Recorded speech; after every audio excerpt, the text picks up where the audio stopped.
everybody, Josh Sigurdson, World Alternative Media here. Of course, we're joined by author and economic analyst here, WAM, John Sneisen, and we are going to give you the inconvenient truth on the Canadian economy and the markets, as a lot of people are saying, wow, it's booming, everything's so great, and we've gone into, the difference between when they said the Canadian dollar went up, but it was actually just that the US dollar went down, so it looked like it's getting, it's going up. There's a lot to talk about here, but first, I'm going to read a little bit from this article at Maclean's magazine called Justin Trudeau is Getting Cocky About the Economy. Watch out. And I would agree, but I don't think Justin Trudeau himself personally has anything to do with that because, well, first of all, I don't think he can even tie his own shoes. You said the books would balance themselves, right? Yeah, the budget, yeah, absolutely. Well, as it is with most countries, the economy has nothing to do with a president or prime minister. Yeah. It's all out of their hands. I guess his dad did the books back in the day, and he thought the books were automatically balancing themselves in his family, so maybe that's where he got it from. Yeah, he thought it would balance itself when he spent all that money on cocaine. Anyway, so let's see. From this article, they go into Statistics Canada reported November 3rd that the number of Canadians employed in October was 308,000 greater than the same month a year earlier. Results of that kind have Trudeau on track to oversee the most impressive run of economic growth of any prime minister since Mr. Harper. It was only this past summer that Trudeau's PMO was reluctant to brag about the boast-worthy run of economic indicators. The good news culminated this summer with a StatsCan report that showed gross domestic product expanded at an annual rate of 4.5% in the second quarter. Developed, aging, and unproductive economies such as Canada aren't supposed to expand that fast. Someone in Ottawa appears to have decided the government should get some credit for that heroic feat, lest the public see it as some kind of fluke. But here's the thing, it's all downhill from here. And the article goes on, I'm going to go a bit into it after, but John, you hear these things that sound, oh, that's so great, that everything's going so much better. What is the truth? Well, what the truth is, there's a lot to this. For example, when you look at the unemployment rate, now I usually don't look too much at the unemployment rate. I don't care too much about it because it's what they usually do, and this has become very common everywhere now in the world. Like the U.S. Was one of the first starting it, where they remove people that are not, are looking for employment anymore after 3 months or so. So there's a lot of people that are getting disappearing from the workforce that they're eliminating from that number. So it's starting to get better and better. Now, I look at something called the labor force participation rate, which is all people that actually are, able to work. They're able to actually go out and do physical work. They're old enough and so on. Now that number since 2008 has gone down to, the current number is 65.7%. So that means that there's a lot of people that are not in the labor force, but there's so little unemployed people. 34.5% people out of the labor force. That's insane. Well, it's that's the actual number, and that's the labor force that are participating, being employed in the economy. Mm-hmm. So I don't know where he's missing, all these numbers, by being lower. Now I saw actually the current number show that the official unemployment rate just jumped 0.1% as well. So that's another thing, it's all manipulation with numbers, just moving numbers, shifting numbers around in order to make the numbers look better. The same that has to do with inflation and everything else. Well, yeah, and you ask, say, any poor person or lower class person who is living in a rural area especially, and they're not going to say everything's all great. They're going to say it just keeps getting worse. Well, and look at, there's, even here in Manitoba, look at all the people buying huge fancy new houses. Well, it comes back to, Robert Kiyosaki's teachings, where your house is not an asset. Well, Canadians believe that their house is an asset, and that's what the central bank is doing, is they're pushing down interest rates, and then more and more money is circling into the real estate market. More and more people are buying. So you get like a whole bunch of Canadian currency, chasing the real estate assets.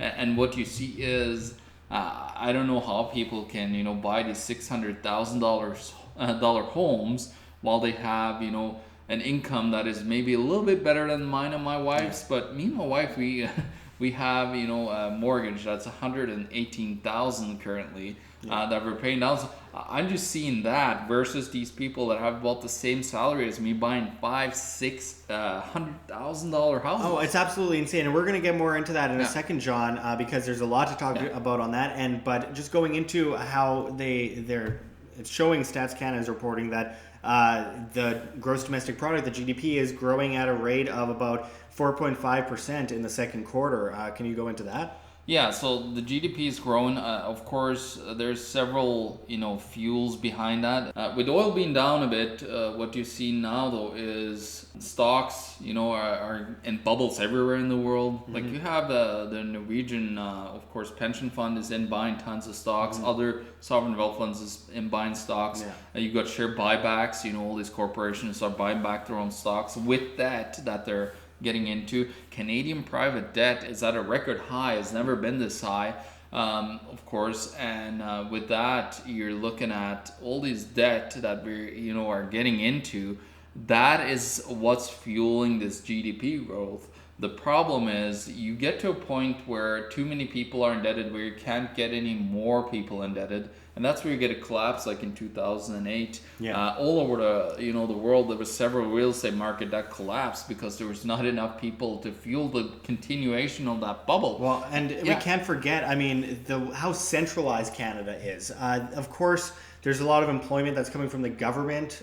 It's a public sector. Then we have at the same time a lot of GDP coming from just government creation, not private creation. Yeah, as I said, it's massive fuelment of debt. Now, in 2008, the Canadian debt to GDP was 67.8%. Now the government debt is 92.3%, the current numbers. And that's from 2016. That's not even today's number, because now Trudeau has been, you know, really racking it up this year.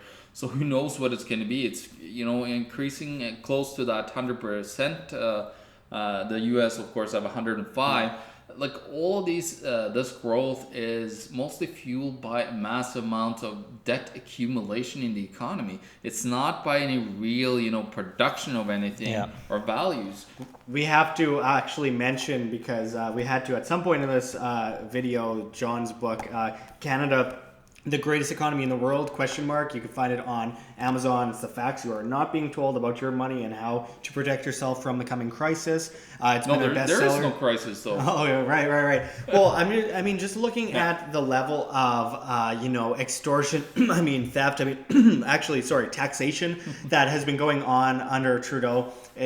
Taxation is theft, guys. And the amount of taxation that we're seeing in Canada is absolutely crippling to the average person. Small businesses can't compete. You are seeing just a massive hike of all forms of taxes. The carbon tax is basically a tax on everything. You have the business taxes, property taxes, income taxes, PST, GST, MST in places. You have eco taxes. You have and then you have inflation, the hitting tax, and that's also. Did you say gas tax? No, we didn't. No, exactly, and I'm missing about $1 billion other ones. It's just absolutely horrible. Property tax. In a report we just did, Trudeau has had shell corporations, and all these people involved in the Liberal Party are being caught left and right for going against ethics. They're the only ones that they put forward. Politicians are bullshit. That's what they are. Sorry for the language, but that's exactly what they are. They never walk the talk. That's their job. Always, when it comes to business and other, people in lives, to become successful, you have to walk your talk, they say. Well, the politicians just never walk their talk. They always talk and do the complete opposite. And then they suck us dry and steal from us and prop themselves up with that. But, just going further into this article, I wanted to mention something else, because the author of this piece, I think his name is Kevin Carmichael. He also goes into asset prices have defied gravity for a long time. Too long, probably. That doesn't guarantee a stock market crash or the collapse of the Toronto housing market, but it does raise the odds of a significant amount of paper wealth could disappear at some point when those markets correct. I'd actually just want to correct him. It does mean that there is a massive crash coming. We'll go into that in a second. Pretty much every metric, he says, that analysts use to measure the value of asset prices is off the charts, in part because relatively few real economy opportunities pushed investors into the markets for stocks, corporate debt, farmland, and whatever else offered a return of more than a couple of percentage points. That means those markets are prone for a shock when the big money decides to collect profits and run. And that just kind of just dips into it a little bit, and I'll give props to the guy because it is Maclean's magazine and you won't get much past their editors or censors or whatever you want to call them. But when it comes to the Toronto housing market, I mean, you were going into that before. Talk about a bubble, and look at Vancouver. That's just the worst of them. Vancouver just keeps going up and up and up. Toronto has already seen a bit of a correction already, but I mean, it's a massive bubble ready to burst because it's all based around manipulation and debt, derivatives. They're putting out the collateralized debt obligations again, mortgage-backed securities, credit default swaps. Well, one thing we haven't even talked about that we forgot to mention here is Home Capital Group. Remember what happened to Home Capital Group? It was a massive outflight because they had so many bad mortgages on their books that were starting to, get really bad. And what happened, of course, Warren Buffett bailed them out. Yeah. He gave them a whole bunch of money to, of course, they probably did a good deal with the Canadian government on that. And what has happened there now is, of course, it's another one of those bailout schemes that they have. It was just Buffett, but he, of course, benefited hugely by the massive, hike in the share price that it got from him coming in and saving it. Now, I want to talk about also the central bank because they are the fuel behind the fire in the fire in the economy. All you see is because of this massive low interest rates, as they're talking about there, people are flying everywhere to find better income than from bonds, and they find it in the stock market, they find it in real estate. So they go into all these alternative assets, but they're creating massive, upheaval and pushes up in prices of those assets that are unsustainable at most times. And of course, we see the Central Bank of Canada continuing to buy assets from the banks. You see their current balance sheet number is at 110 billion Canadian dollars is the balance sheet. Now, just looking back at 2008, what was before that? It was above 50 billion, so it's actually over doubled since the crises. And there you can see all this push and all these bailouts that are hidden behind the scene. And of course, you talked about the collateralized debt obligation, all this push to get the bad debt, of course, off the balance sheets of the book. Exactly what we saw in 2007, by the way, right before the housing crash. Of course, this is exactly the same. Now it's just Canada that's in the head seat among, of course, there's a whole bunch of other bubbles we touched upon so many. But it's all, this push in these asset prices comes from the central bank and them trying to centrally plan the economy, and it distorts and screws up the complete, the whole economy, and people are, now becoming irrational. They're, accumulating. We said it, people buying $600,000 houses while I have, about 100-something thousand. Mortgage. People are getting into 600,000. Then they have nice cars, and then even once you pay it off, you don't own it because of the property taxes, etc. And I was just going to go into the fact that so many people, and I always mention this in these kinds of reports, how people watch like Home and Garden television or something on TV, and they think, well, I saw some people fix up a house on TV, so I'm going to buy high in the Vancouver real estate market or something crazy like that, fix it up and sell it for more, when at any day it could just shatter and they could lose everything, and they don't know anything about the markets. They just see something on TV and do it, and they gamble sometimes millions and millions of dollars on it. It's insane. Yeah. Well, just seeing that we did the report on the Norwegian Sovereign Wealth Fund and the risks there, because it's kind of very similar to touching upon the TSX stock exchange. But also during that report, I got a lot of comments from Norwegians telling me about how people have been buying and doing the same thing as you were saying, but now the house prices are going down. They're starting to slowly panic in Norway now because they have a massive bubble on their hands that are starting to unfold, and people are kind of just sitting there waiting, hoping for the house price to go up again. It's not going to go up in Oslo and a whole wider array of other places around the world, and it's going to just suddenly just come down and it's going to be massive flood and a huge deflation onto the economy. Yeah. Now, of course, with the mass amounts of debt that the government has accumulated, they can't have deflation, so they're going to have to fight it with more quantitative easing, which is buying and monetizing, the debt of the government, getting into mass amounts of debt. It's just going to skyrocket the debt.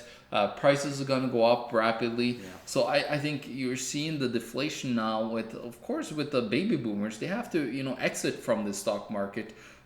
So I'm very curious to see who's buying all this stuff. I need to do more research on that currently, but I assume it's some of these, big, of course, it's OMERS, it's the Canada Pension Fund, and all these massive, pension conglomerates that Canada has. Yeah. Ponzi schemes, right? Yeah, absolutely. And just going into looking at the amount of debt that millennials have, and then looking at the amount of debt that baby boomers have, and that baby boomers will soon leave the market. They'll soon die off over the next several decades. But and the point is, to sell their houses. Yeah, and then the younger people, they're in debt. They also will probably never see a pension. I mean, I'd be laughing at anyone who thinks that. Yeah, absolutely. And we can go into so much here. I mean, the oil dependency of centralized socialist countries and how that always fails. Look at Venezuela, look at Zimbabwe, other places. Even Canada a bit. Absolutely. Well, There's auto-backed securities, and that also plays into the oil dependency and the lack of demand for oil that we're seeing recently.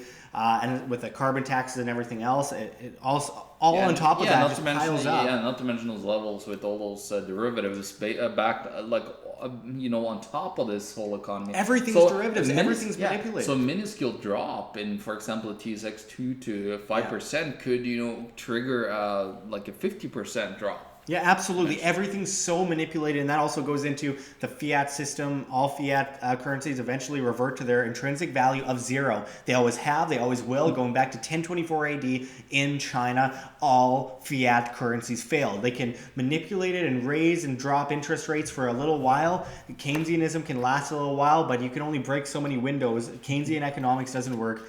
And it's the centralization of the monetary system always ends with the same results, a massive crash. The fundamentals are off the table due to the level of manipulation in the monetary system, so you can't put a date on it, but you know it's going to happen. So that's why it's so important to look at solutions like gold and silver assets that aren't, in the derivatives markets. Yeah, and then, of course, things like that which is decentralized, Bitcoin, cryptocurrencies like Dash, Steam, etc. And I think it's so important, but of course people are scared about actually looking into this stuff because it seems so, I guess you could say, scary. It's just so complicated, but it's really not that complicated. It's very basic, and it's made complicated on purpose so people don't look into it and then aren't able to take action, which provides a change that everyone sits apathetic waiting for the government and the banking system to do for them. But the government and the banking system want them down a bottomless pit of debt, so they're forced to ask for a ladder up from the government and the banking system, and they are then in perfect servitude. The script is against you, folks, and that's why you have to look at all this stuff with a grain of salt and understand that this government, they can make it look like there's growth. They can make it look like the dollar's climbing. They can make it look like everything's just fine and dandy until it all comes down and you weren't ready, and then your family is in debt, you're in debt, and you are basically forced onto the streets because people aren't independent anymore. People are so dependent today on the state as a religion. Yeah, well, the government is, first of all, we're talking about, the economy booming. We're in a trade deficit currently with the United States. I just want to give a little tidbit from my book here, which you talked about. Fiat currency always goes back to its true intrinsic value of zero. Mm-hmm. Well, let's take this is from the Royal Canadian Mint, and I found it so interesting. We talk about the oldest way of destroying a fiat currency before paper money came was debasement of the currency, which is taking out the higher metals and putting in lesser and lesser valuable metals, but putting the same face value on something. Now, this is the story of the Canadian loonie, the $1 that Canadians have now. From 35 to 67, it was 80% silver and 20% copper.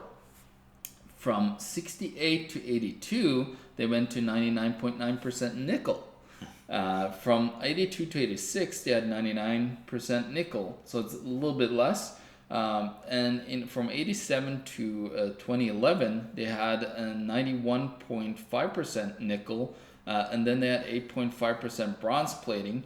And then in 2007, some coins used brass plating instead, just so it's a little bit cheaper every time. And then since 2012, now it's all steel. Yeah. Those but they coins. made it look shinier so people think it's worth something. It always looks like gold and silver to coins when you look at them, right? Yeah. It's interesting There's how a reason they for that, yeah, exactly. It's always trying to manipulate the minds of people, because we believed in the old times that actually gold and silver have value, which it still does. They just don't have a clue what they're talking about, and they are running us down a massive rut in the economy.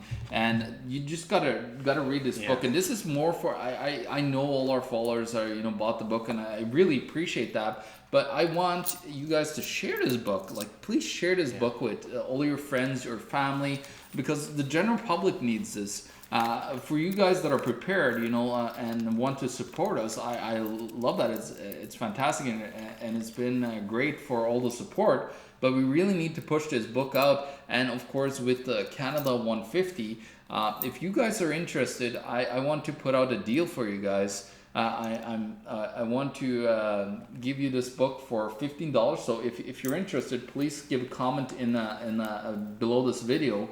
And saying, and I'll sign that book for you for $15. You can we can set up some kind of transfer or PayPal or something.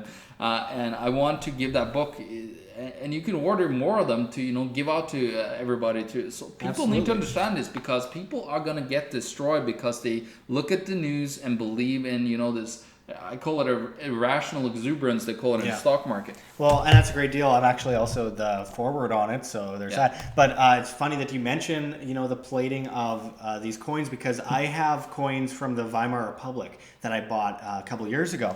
And these coins, funny enough, right before the massive historic hyperinflation that they saw, the coins were incredibly shiny looking. They always make them super shiny looking before something happens. I got a 2012 dime here. I couldn't find any loonie or toonie that was after 2012. Which was also debased. But yeah, this is a 2012 one, and it's nice and shiny and looks all shiny. Before 68, that coin would be worth about $3 right now. Yeah, exactly. So look through your change, cents, folks. yeah. But I mean, the point is, everything is completely devalued. Everything is manipulated. Everything is driven to the ground, and it's all based on a script. And we have to be able to take care of ourselves and be independent, because they continue to, like you said, like a dollar is worth what? How much to create a dollar or something? Well, it's nothing. I actually went to the mint and asked them a question. They got kind of frustrated with me because I always ask the tough questions that nobody wants to answer. The actual $2 that the Canadian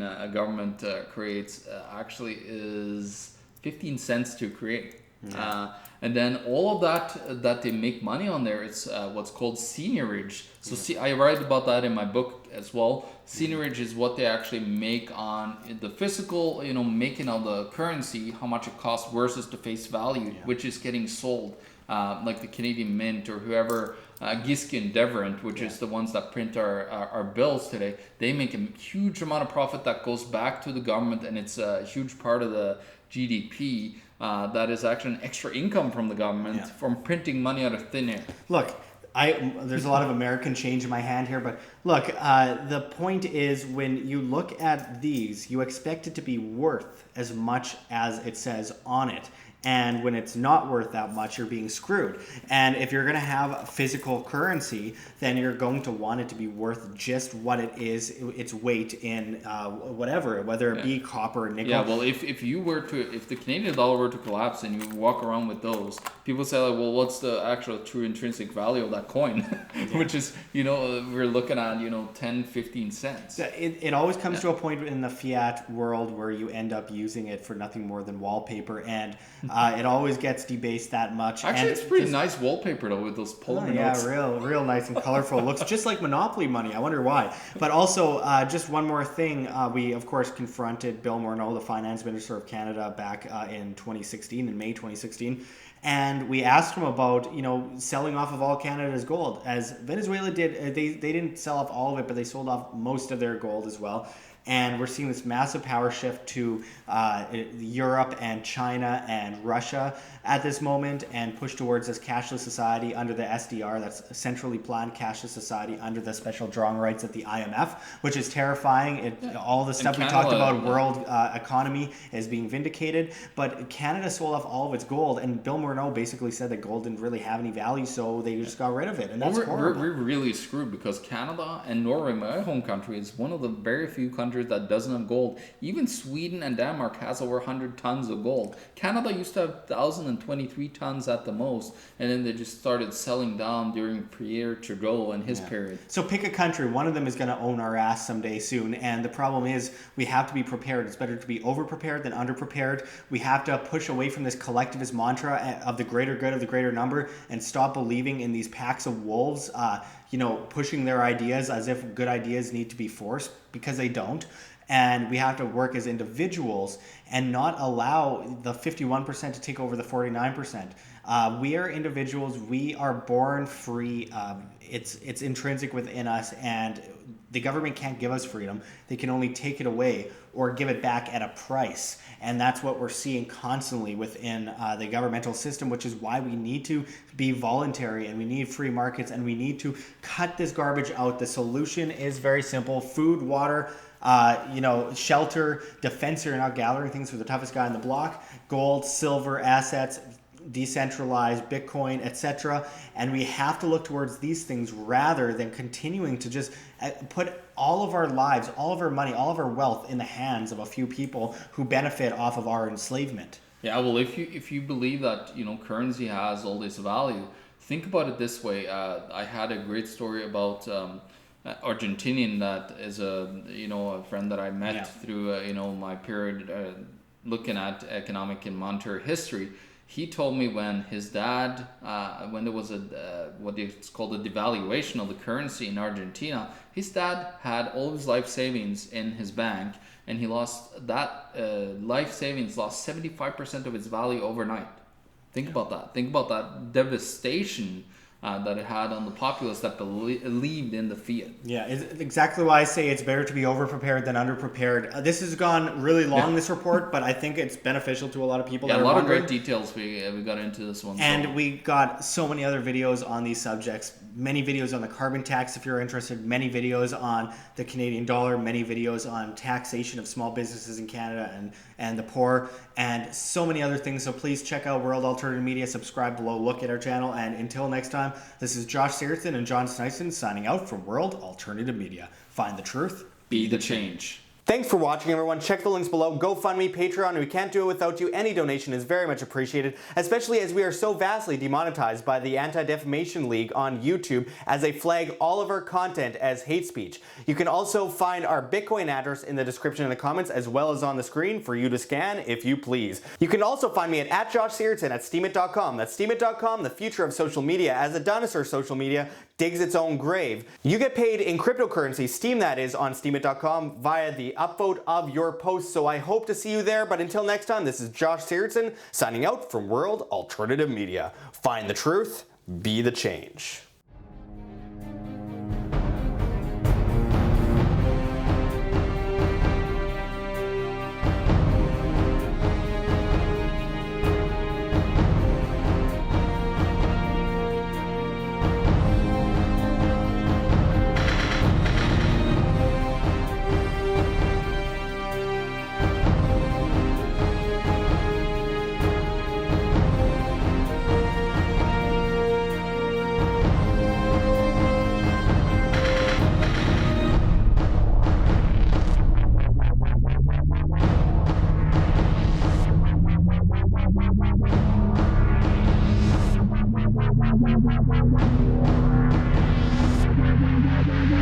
Bye.